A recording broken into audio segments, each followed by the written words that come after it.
Good afternoon. My name is Sahara Ukaegbu, current senior at River Hill High School, and I'd just like to start by thanking my principal, Mrs. Lidgard, and my economics teacher, Mrs. Nichols, for inviting me to speak today and just telling me about this opportunity. I believe community organized events like these are essential to progress and improved representation in our community as a whole. It's crucial that during this time of extreme change in short amount of time, that we reflect, as we've done today, on how our world and environment have changed and the impact it has had on us all. So I invite you all, in my final presentation of the day, to consider this impact and its disproportionate effect on certain communities, including members of our own. So as we know, the pandemic caused the majority of children to struggle academically. Online school was not conducive to learning for the majority of students, effectively causing an education gap. We see this quantified by curriculum associates through the McKinsey company, who tracked math test scores of students grades 1 through 6 from before COVID, during the original spring closures, the summer, and then finally the last school year. They converted the points earned from math test exams to a representative amount of months of learning, and that's what we see represented on the following graph. So in the first graph, we examined two lines, the black one representing learning during a normal year, and the blue one representing our unique COVID year. So following the black line, we see that students learn all throughout the last school year, taking a slight dip during the summer of no instruction, but then continuing to grow at the start of the next school year.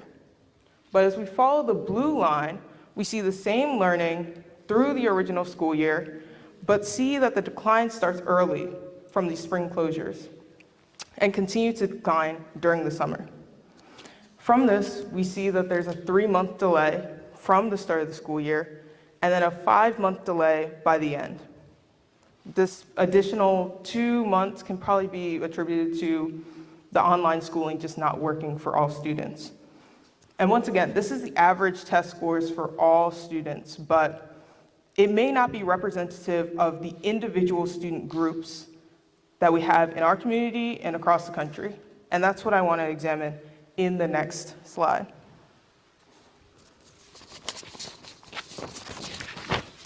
So looking at our graph, specifically for African American and Black students, we see the same black line of the overall average of test scores for students, but then also see the addition of a gray line, the historical average for Black students, and then the blue line, the effect that COVID had on Black students, their performances on tests. So right off the bat, we see that we're not even comparing it to the overall average. We're comparing it to the historical average that's lower for Black students. So with this line, in addition to the delays of the COVID-19 pandemic, we see that there's a 6-month gap in education. But if you include the gap between the original average and the average for Black students, you see that it's an even greater amount of education lost, a disproportionate amount, truly. So now looking at this table, detailing the number of months students have fallen behind, we can see the breakdown by race, income, and location. Black and Hispanic students have fallen behind 6 months, while white students have fallen behind by 4. Low-income students experience 7 months of delay compared to the 4 months of those making more than $75,000. The pattern becomes apparent. Marginalized students experience the worst of the pandemic. Now, this is not to say that white or higher income students did not feel the effects of the pandemic. 4 months of delay, almost half a year loss in education is, insane. But when we see that other student groups are experiencing this delay and more, we know that there's something else at play, a deeper issue that's affecting us. So we know that COVID-19 did not infect people based on income or race. It infected people indiscriminately. So when we see the effects on us are different, we know that's because we didn't start at the same spot. So, highlighted by the fact that Black students have their own historical lower test averages, the hardships of the pandemic came on top of already existing inequities in our education system. Educational inequity is a subject I've studied greatly over the past few years in the organization I co-founded and created and chair, the Howard County Student Committee for Equity, or SCE. We examined the academic disparities experienced by marginalized students in Howard County and their causes, even creating a teacher training module to be introduced to the HCPSS staff next year to address these causes and provide solutions for the classroom.